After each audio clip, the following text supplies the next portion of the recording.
फिर से मैं अपने साहब दीदी के चरणों में और आप सभी गुरु भाई गुरु बहन के चरणों में मैं प्रणाम करती हूँ। आइए महागुरु महादेव आपका मंच है, आइए अपने मंच के भार संभालिए और अपना आदेश करा लीजिए। साहब दीदी दया कीजिए। साहब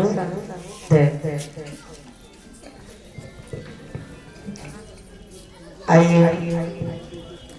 बड़ा सुंदर आज ठेपहा के प्रांगण में आज मौनिया अमावस के दिन आज हम लोग गुरु के चर्चा में गुरु के बात करने के लिए एकत्रित हुए हैं।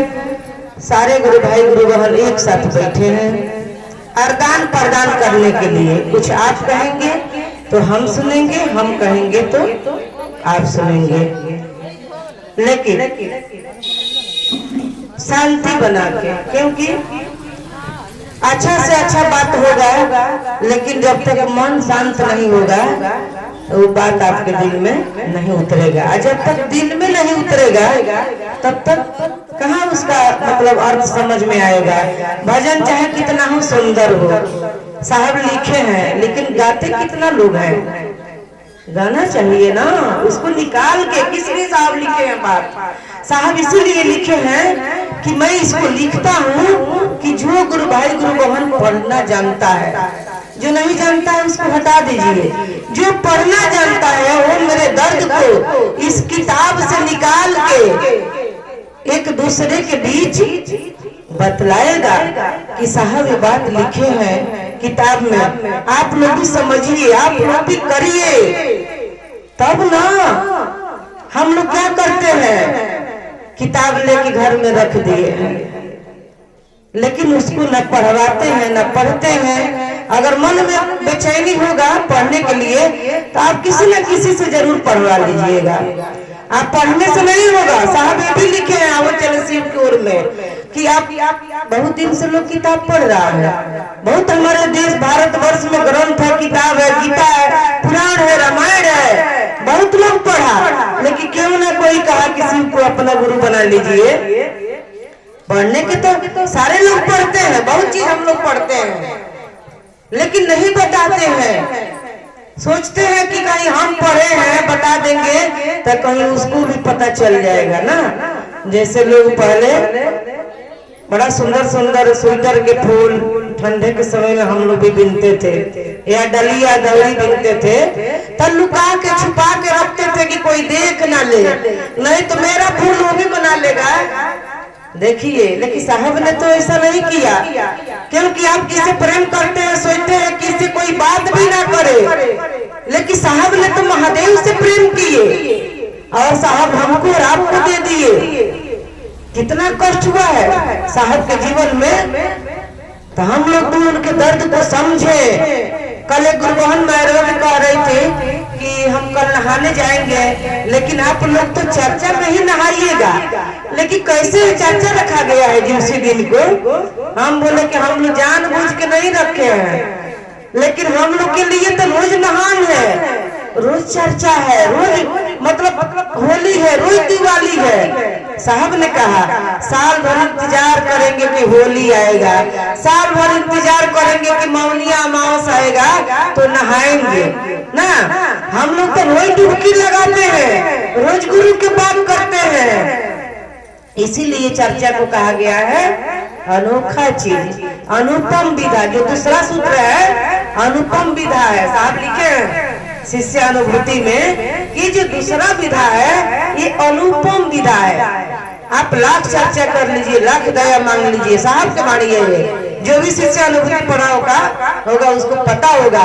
साहब लिखे हैं कि पहले सूत्र में हम लोग कहते हैं कि हे शिव आप मेरे गुरु हैं और मैं आपके शिष्य हूँ, मुझ पर दया कर दीजिए कहते हैं। लेकिन लाख दया मांग लीजिए, लाख चर्चा कर लीजिए, लाख भजन कर लीजिए, खूब भाषण हम करते हैं, हम अपने आप को कहते हैं खूब भाषण करते हैं, खूब बात बोलते हैं, लेकिन जब तक गुरु की दया नहीं होगी तब तक हम शिष्य नहीं बन सकते हैं।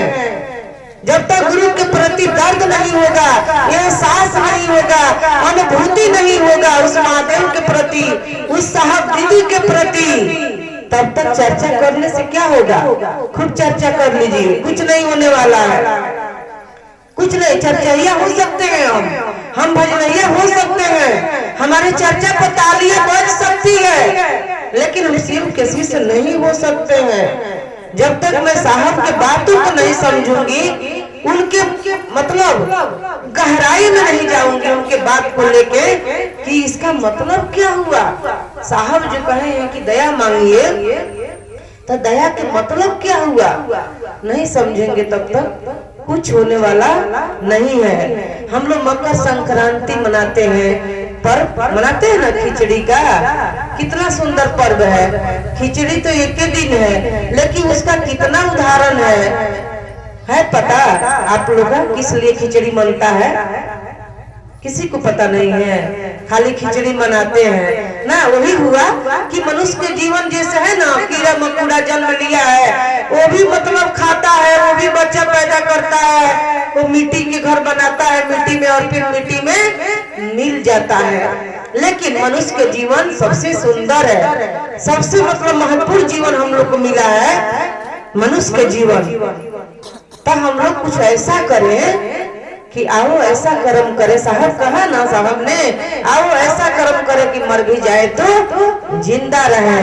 तो देखिए हम लोग मकर संक्रांति मनाते हैं, क्योंकि उसी दिन भागीरथी ने माँ गंगा को धरती पे लाए, और उसी दिन सूर्य भगवान अपने पिता सूर्य भगवान अपने पुत्र शनिदेव से मिलने के लिए उसी दिन गए। और विश्व पितामह जानते हैं ना हम लोग, विश्व पितामह कौन थे? जो तीर के सैया पर सोए थे, इतना दर्द में थे, लेकिन वो प्रतीक्षा कर रहे थे कि कब सूर्य उत्तरायण होंगे, कि मैं अपना प्राण त्यागूंगा। और उसी मकर संक्रांति के दिन वो अपना प्राण त्यागे है। उसी दिन देखिए, दिन तो एक ही है, तो इसी पे साहब ने कहा कि गुरु तो एक ही है, लेकिन वही भगवान के रूप में बैठा है। उन्हीं बाबा को हम लोग जल चढ़ाते आए हैं आज कई हजार वर्षों से। हमारे बाबा दादा पूर्वज सारे लोग चले गए भगवान रूप में पूजते पूजते, लेकिन उसी बाबा को हम लोग आज गुरु बनाए हैं कलयुग में। तो देखिए जीवन कितना सुंदर है कि गुरु बना के हम लोग आज महादेव महादेव कर रहे हैं। उसी तरह शिव एक है, लेकिन नाम अनेक है। वो बाबा है, अवघरदानी है, शिव शंभु है। उन्होंने नहीं कहा कि मैं बाबा हूँ, मैं शंभु हूँ, मैं अवघरदानी हूँ, मैं